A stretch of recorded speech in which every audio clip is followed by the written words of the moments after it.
Bonjour.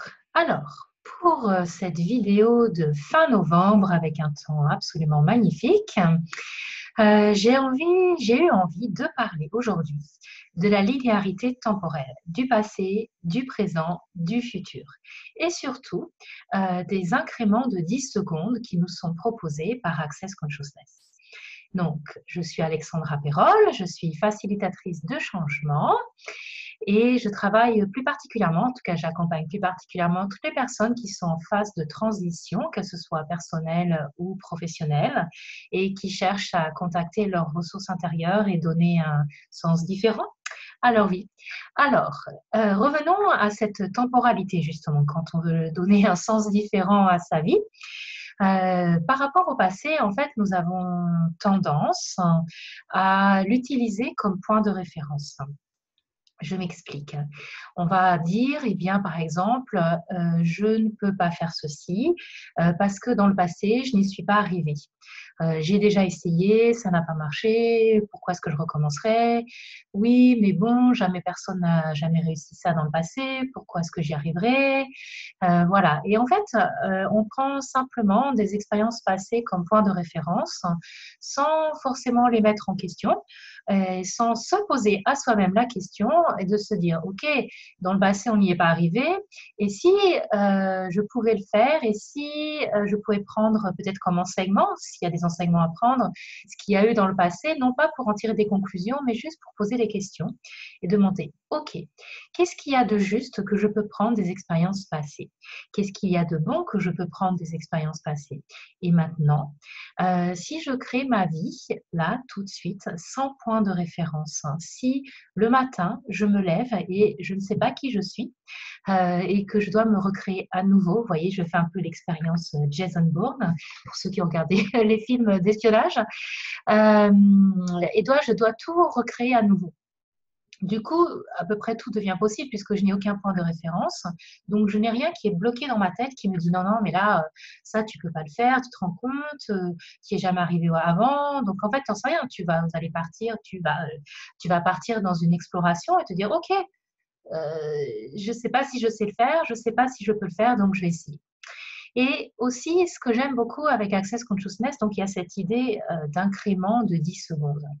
Donc, de fonctionner par incrément de 10 secondes. Et qu'est-ce que c'est ces incréments de 10 secondes? En fait, c'est un espace-temps qui est suffisamment long, mine de rien, pour pouvoir avoir une perception énergétique de si je pose une question, si je fais ce choix-là, mettons j'hésite entre deux destinations de vacances.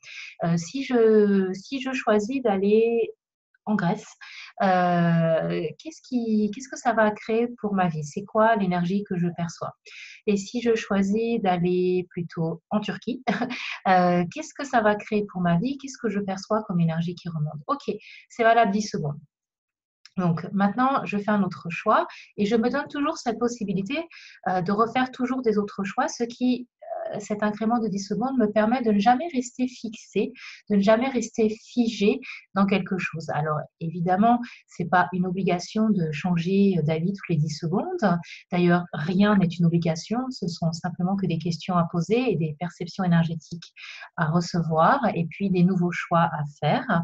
Mais en fait, ça nous permet de nous désenclaver, de nous donner beaucoup plus de liberté et beaucoup plus d'espace pour faire des choix, voilà, pour notre vie, que ce soit des petits choix ou des grands choix. Et donc, j'ai dit que je parlais de la linéarité. Donc là, j'ai parlé pas mal du passé, là, j'ai parlé un peu du présent, et je voudrais parler aussi du futur. Ce que j'ai beaucoup découvert avec Access Consciousness, et ce, de manière pragmatique, bien sûr, Access n'est pas la seule approche à parler de ça, mais c'est à quel point nous pouvons être en lien avec notre futur. Et que nous n'avons pas qu'un seul futur, mais nous pouvons avoir plusieurs futurs. Et que peut-être aussi dans des futurs, nous avons déjà pris des décisions, nous avons déjà émis des conclusions, nous avons déjà projeté des futurs. Ah, quand je serai grande, je serai cosmonaute, quand je serai grande, je serai pilote d'avion, quand je serai grande, je serai médecin. Voilà, et en fait, quand au bout du compte, vous êtes contrôleur de gestion, ce qui n'a rien à voir avec ça. Mais pourtant, le futur que vous avez projeté, il est toujours quelque part en suspension. Donc, par exemple, une des choses que Access nous invite à faire, c'est à détruire et à décréer tous les futurs que nous avons projetés, qui sont toujours là, en suspension, auxquels nous sommes toujours rattachés. Donc, je vois que c'est devenu flou, auxquels nous sommes toujours rattachés et qu'on pourrait libérer un peu comme des ballons comme ça qui pourraient s'envoler et éclater pour laisser encore plus d'espace encore pour le futur. Et puis, il y a aussi autre chose dans le lien que nous pouvons avoir avec notre futur, que je développerai dans une autre relation, c'est de tirer l'énergie, c'est d'appeler l'énergie de notre futur pour nourrir notre présent et de faire dialoguer notre présent et notre futur. Et donc, parmi les différents outils d'Access, il y a un outil qui s'appelle la boule d'énergie et dont je parlerai plus tard. Voilà, donc d'ailleurs, si vous voulez avoir plus d'informations sur la boule d'énergie, j'en parle dans mon livret que vous pouvez télécharger en allant sur le lien que je mets ci-dessous de la vidéo. Voilà, donc j'ai parlé, c'est très bref parce qu'en fait, on pourrait en parler pendant longtemps de cette temporalité, mais c'est surtout finalement, si vous vous levez tous les matins et que vous vous dites, OK, je commence à laisser aller mes points de référence par rapport au passé. Et je décide de passer la prochaine demi-heure. Vous commencez juste par une demi-heure. De passer la prochaine demi-heure en me disant, OK, si je vais faire un choix tous les 10 secondes, est-ce que j'ai envie de cette tasse de café? Est-ce que j'ai envie de me laver? Est-ce que j'ai envie de porter ce vêtement rouge pendant 10 secondes? Est-ce que j'ai envie de porter ce vêtement vert pendant 10 secondes? Et juste de vous entraîner, parce qu'en fait, l'entraînement, ça se fait d'abord sur des petites choses très, très quotidiennes.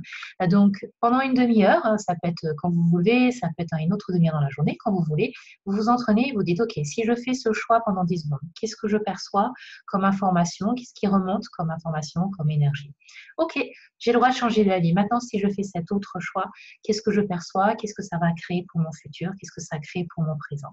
Et puis, je serais très heureuse que vous me fassiez des commentaires, que vous veniez me poser des questions et j'y répondrai bien volontiers. Voilà, donc si vous avez aimé cette vidéo, amusez-vous à faire donc cet exercice.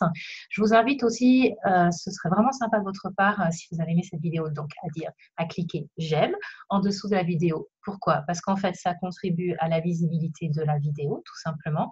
Et si vous pensez que cette vidéo peut être une contribution pour d'autres personnes, eh bien simplement en cliquant que vous aimez, ça va contribuer tout bêtement. Et puis aussi, si vous avez envie de vous abonner à mes vidéos, pour l'instant, je publie toutes les semaines, eh bien n'hésitez pas, abonnez-vous aussi à la vidéo et ce sera avec plaisir que je vous retrouverai. Voilà, merci, bye bye.